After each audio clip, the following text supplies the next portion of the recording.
Earlier this month, on the 3rd of January, Doctor Who fans celebrated that Matt Smith had been announced as the Doctor on that day, the 3rd of January, 14 years earlier in 2009.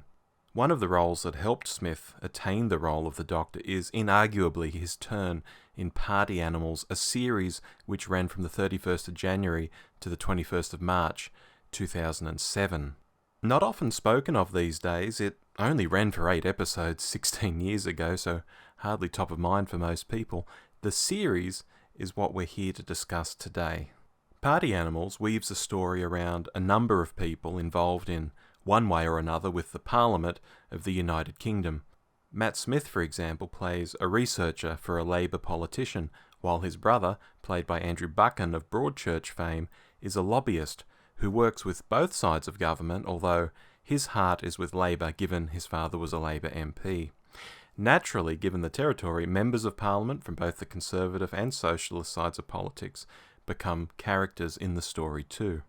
Party Animals manages to work a lot of storylines into its 8 episodes, from Matt Smith's unrequited love for a fellow researcher, to his brother dealing with the sudden death of a colleague while also being entangled in multiple relationships, to a researcher on the Conservative side of politics wanting to become an MP and actually running for a seat, to multiple MPs wanting to knife each other, metaphorically of course, to Smith's researcher colleague being stalked late in the series, and admirably, writers Ben Richards and Robert Jones managed to tie many of the storylines together in some way, which is often a great payoff once you're invested in characters or the situations they find themselves in.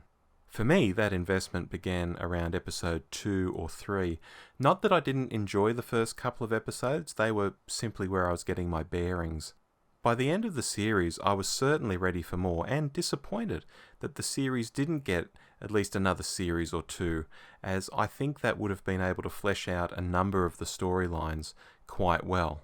As it stands, however, ending on the first series still works. It gives us the sense that we have dipped into some people's lives, seen some interesting stuff, and are now pulling away from their lives again. While it doesn't feel quite right, as it would have been great to see more, it doesn't feel entirely wrong either. We aren't left with a smoking gun and a who killed JR storyline or anything like that in the final episode. There's a deep cut for the 80s kids. We're left with a storyline that's actually fine, ending where it ends. My top-level thoughts on the series? Well, it's astounding that this is Matt Smith's first television role, his first big television role. He's really believable and super watchable as this young lad with his unrequited love, working for an MP he genuinely respects, but who makes it very hard on him at times. Elsewhere, the cast is one where you're going, oh, it's the guy from the Bond films. Oh, wasn't she in Downton Abbey?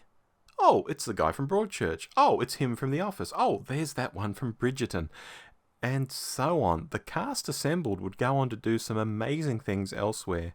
So seeing them all together in one series is actually quite a treat. The subject matter, I think, might be the stumbling block for most people. Although the individual storylines do concentrate on the characters themselves, at the end of the day, politics is the thread that holds it all together.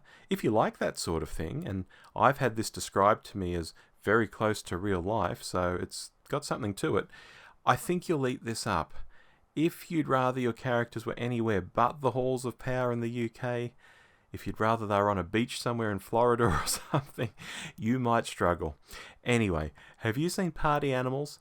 Why not let me know down below in the comments?